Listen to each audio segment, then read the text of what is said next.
It's time for another edition of Lewis at Large, 60 minutes of smart talk radio featuring guests from all walks of life in conversation with your host, Warner Lewis. So sit back and lend us your ears for the next hour. Now here with today's first guest is the host of Lewis at Large, Warner Lewis.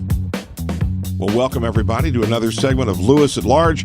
Yours truly, Warner Lewis from the flight deck, and as always, Smart Talk Radio is in your future.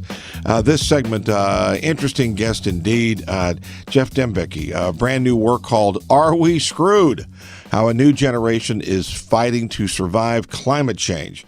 Geoff has contributed to New York Times, to Vice, Mashable, The Atlantic, Toronto Star, amongst others. He received media fellowships from the Asia Pacific Foundation of Canada, the New York-based Solutions Journalism Network.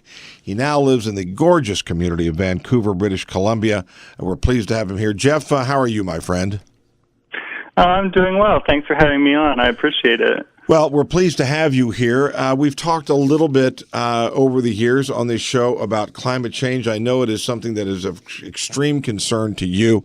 If you would share with our Lewis at Large listeners why this subject is front and center with you and what your motivation was behind penning the book called Are We Screwed? Well, I've been writing about climate change and renewable energy and all the topics related to that for about 5 or 6 years before I started this book. But there was a moment when it all kind of really clicked for me, and I realized that I had to look at climate change in generational terms. And so for context, I'm 31 now, but when I started writing the book, I was about 28, 29. So the moment when that happened is when I read a 2015 study by the climate scientist James Hansen, and I'm going to be, really oversimplifying his paper, but basically what he was saying was, worst case scenario, by the year 2065, if we don't do anything to really fight climate change on a global level, by 2065, we could see all the world's coastal cities flood. We could start seeing extreme weather all over the place. We would have, so many refugees, trying to cross our borders and other countries' borders that it would make the Syrian refugee crisis look quaint in comparison. And Hansen went so far as to say we could be contemplating the potential collapse of civilization. And I know, some of your listeners might roll their eyes at that. And I know a lot of people who read this study have said, oh, it's just a worst-case scenario.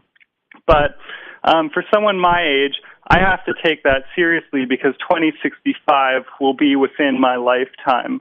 I could be in my mid-80s by that point, and people who are younger than me, people in their early 20s, let's say, they might not even be retired yet. And so if you're a millennial, if you're in your 20s or early 30s, you have to take this stuff seriously. But the flip side of that is that, my generation is going to be moving into positions of power very soon in society. I mean, we already are. We're forming companies, we're running for office, we're organizing politically, and so we have a real opportunity to make a difference on this issue. And not only that, but to create, a cooler, safer, more prosperous future. And so that's kind of what motivated me to go out and write this book. And again, the most recent election, obviously, we all know the results of that. One of the things that you do share is that Bernie Sanders, who obviously was very much thinking along the lines that you're talking about, won more millennial votes than Hillary or Donald Trump combined. How serious, in your opinion, and again, I know we're talking about climate change, but you brought up millennials, let's talk about that. How serious are they about the political process? Because there is a case to be made that millennials, in many cases, are not directly involved in the traditional kinds of political processes to get things changed. Yeah, and definitely, and politics was a huge part of this book. And I really wanted to answer that question head on. So I knew on climate change in particular, I went through years and years of polling and surveys, And I knew that people my age tended to be very open to energy solutions, to wind and solar, to addressing climate change, and that they also tended to be progressive on a wide range of issues. But the challenge was young people tended not to vote during elections. Turnout has been terribly low in a whole bunch of recent elections in the U.S. and in places like Canada and the UK. The interesting thing is, I think we're seeing signs that that's changing. And the first sign I saw was in Canada's national election in 2015. Like in the U.S., people have been saying for years, young people don't vote, they don't care, they're involved in politics in other ways. But when it came time to actually vote, we had a leader named Stephen Harper in Canada for about 10 years, and he was a close ally of the oil and gas industry, and a lot of younger people were concerned about that from a climate change perspective. And so on election day, there was a surge of voters in their 20s. Turnout was up by 18%. And this was seen as a really decisive factor in electing Justin Trudeau. Then, a year later, we had the U.S. election. And during the Democratic primaries, the only way you could explain the rise of Bernie Sanders was by the involvement of young voters. And I know you mentioned Sanders received more votes than Trump and Hillary Clinton combined. But he also received more votes in that primary from young voters than Barack Obama did in 2008. So this was, a huge step forward in terms of millennial voter turnout. Of course, on election day, turnout among this age group was quite low. It was about 50%. So you could still make the criticism that young people vote. But I had seen during the primary all of this enthusiasm and attention. So I think when the conditions are right and there's a candidate that young people feel really excited about, they will come out in record numbers. What, as you did research, and I know one of the things you did is you went to a variety of conferences and gatherings on climate change, pretty much I think not only across the United States, but maybe around the world. What was the result of all that? What was the motivation there, and what was the result of all that? Yeah, I mean, in order for this book to have a bit more legitimacy, I didn't want to just be, sitting up there in Vancouver and kind of going online and making a couple phone calls and saying, okay, here it is. Here's what my generation thinks. Because I think a lot of people would have rightly dismissed that. So I had the opportunity to travel to a lot of places that are sort of on the cutting edge of our debate around climate change, and where people my age have really taken a central role. So I visited, Silicon Valley, for example, and I was in Washington, D.C., and on Wall Street, and at the Paris Climate Talks. And what was interesting to me is that a lot of the ideas, or a lot of the theories I had about people my age, that in general we tended to be really interested in addressing climate change, that we were interested in creating a new economic system that wasn't based solely on pursuing profits at the expense of everything else. I wanted to see if those ideas were held in other places, and it turned out that every time I went to a different place in the U.S. or around the world and talked with people my age, these same themes kept coming up again and again, and it really reinforced what I was reading online and in different reports. And I was kind of forced to come to the conclusion that millions and millions of people my age around the world are really interested in creating a different society than the one we have now, and one that's more hopeful, that does more to address climate change, and that in the end will ultimately be more prosperous than the one we have now. Again, as you just joined us, yours truly, Warner Lewis, from the flight deck of Lewis at Large Radio, talking to Geoff Dembicki. He is a author, prolific author indeed, contributed to the New York Times, to Foreign Policy, to the Atlantic, the Toronto Star, amongst others. A brand new work called Are We Screwed? How a New Generation is Fighting to Survive Climate Change. Geoff, what about, again, we go back and talk about young people here. The student-led fossil fuel divestment movement, so to speak, spanning more than 400 universities and financial institutions, worth about $5 trillion. Tell us a little bit about that. Give us a little bit of depth there. Yeah, so back in 2012 or so, there were small groups of students at a few universities in the U.S., notably Harvard. And they decided, climate change is kind of this big, daunting, scary thing, and we don't really know how to get involved with that or to feel like we're making any sort of difference. And so they thought, we're going to start these fossil fuel divestment campaigns at our universities, and basically they were just efforts to convince the administration to sell off its investments in things like oil, coal, and gas companies. And the reasoning for that was Harvard, for example, talks about its commitment to sustainability. And these students were saying, well, okay, well then walk the walk. You shouldn't be invested in companies that are potentially making the problem worse. And so anyway, when this first began, it was just a few students at a couple universities.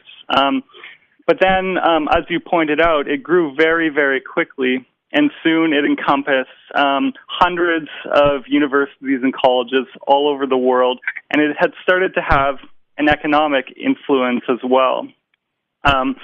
Currently, financial institutions holding assets worth over $5 trillion have committed in some way to divestment.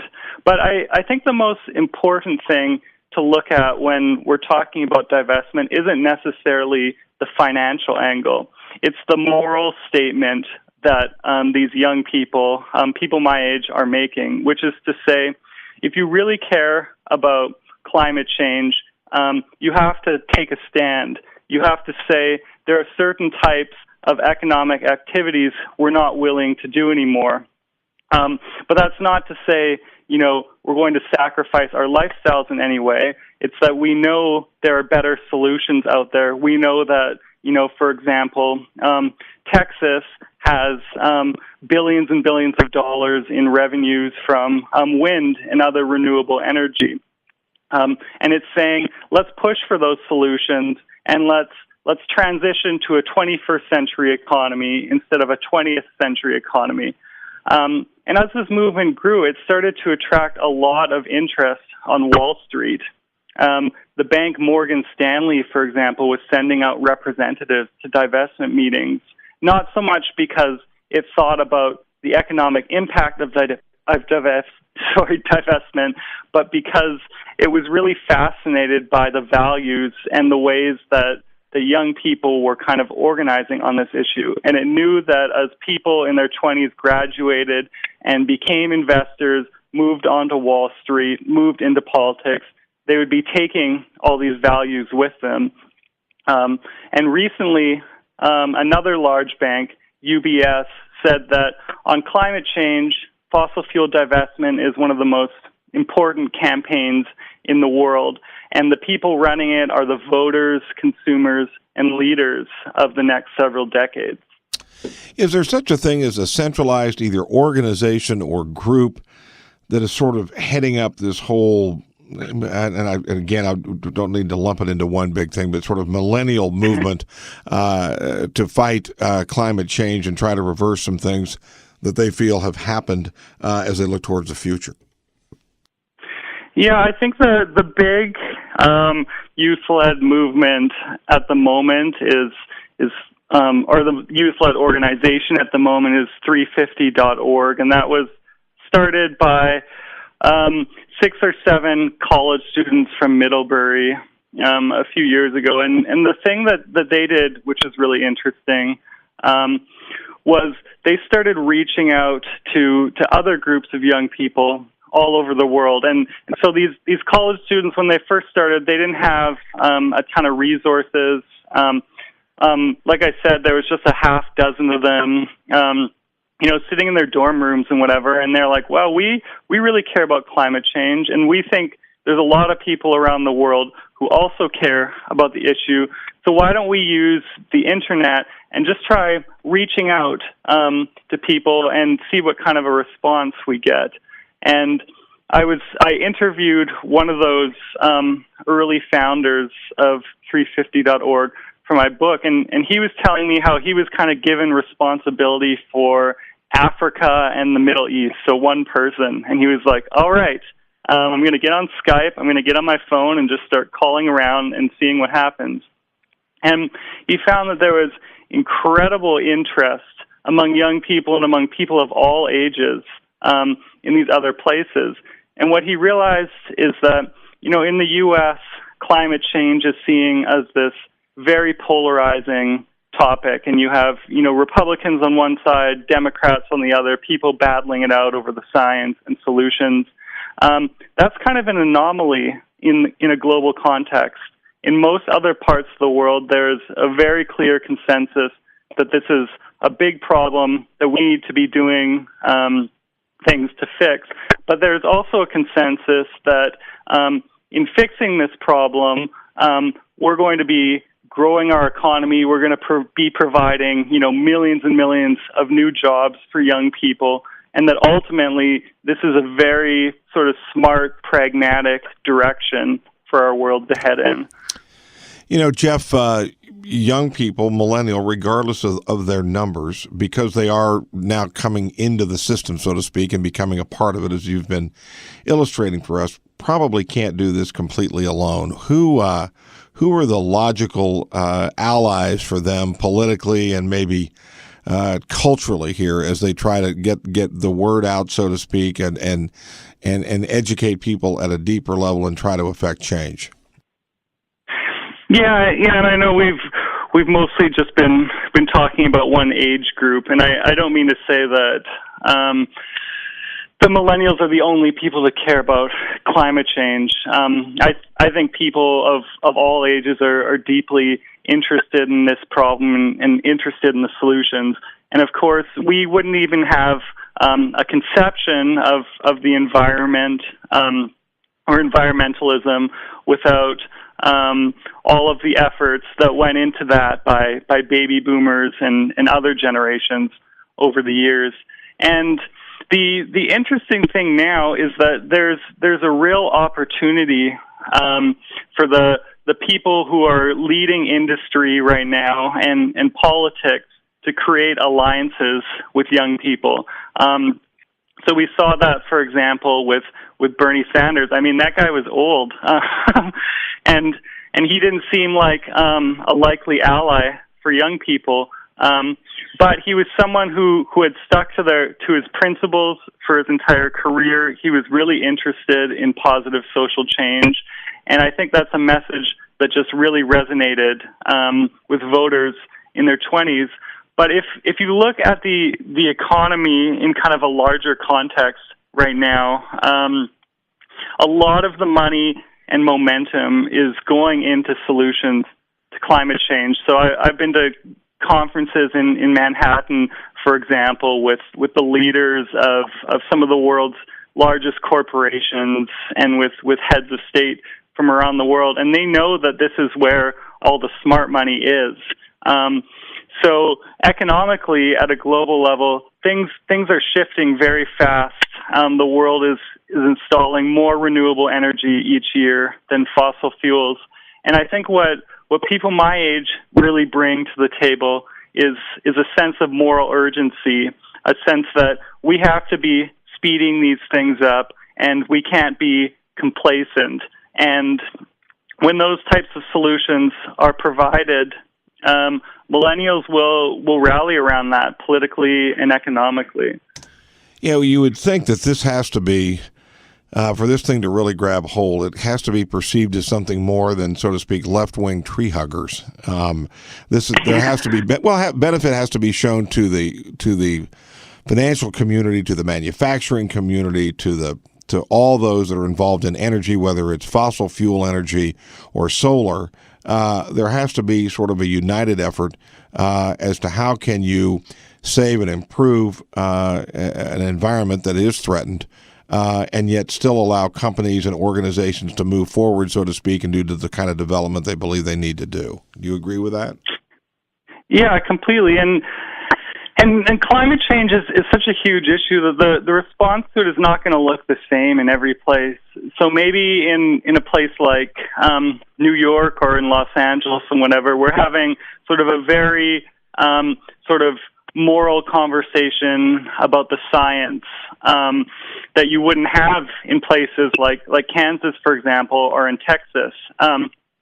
Texas is a really interesting example because after Hurricane Harvey hit, there was a lot of debate about the role climate change played in that, and the Texas's leaders and its governor in particular have really sort of downplayed the contribution that humans make to climate change and have not really acknowledged the science. So that's led a lot of people outside of Texas to sort of write the state off and say, oh, it's totally backwards, it's not doing anything. But I've spent the past couple weeks researching Texas for a story that I'm doing, and it turns out that Texas is actually an unlikely leader on climate change. It has a gigantic wind industry right now that's attracted over $30 billion of investment over the last decade. And you have these renewable energy companies becoming so big that they're employing thousands of people across the state, generating billions of dollars in revenues. And all of this goes completely beneath the radar of most people because they're just looking at the state political level and seeing someone questioning the science and saying, oh, Texas doesn't care. But I spoke to one person who's involved in renewable energy in Texas, and he told me, yeah, I know people who don't believe in climate science at all, but are investing large amounts of money in solar energy companies because it's a money maker. Well, it is a subject that has been debated, and many people have become extremely active over spanning a couple of different generations, but actually more than that. The work is called Are We Screwed? How a New Generation is Fighting to Survive Climate Change by author and writer Geoff Dembicki, who has written prolifically for the New York Times and Foreign Policy, The Atlantic, etc. Geoff, how can people find out more about the work that you do, some of the writings you've done for some other publications, and also pick up a copy of the book and some of the work and the links that you've got? Well, people want to buy a copy of Are We Screwed? They can go on Amazon or any other large site where you buy books. They could go into any major bookstore in their community, or I'm sure in Lawrence you guys have great independent bookstores as well. You can go and ask that they order it if it's not there. Basically, any place books are sold, you can get a copy. And if you're interested in seeing the writing that I continue to do on this topic, just follow me on Twitter. I'm on there at Geoff Dembicki. So, yeah, I would like to thank you once again for having me on this show. I really appreciate the opportunity to talk about these things. Yeah, we appreciate your insights on it, and would love to have you back on again, and best of luck to you. All right, take care. You bet. We'll be back with more right after this on Lewis at Large.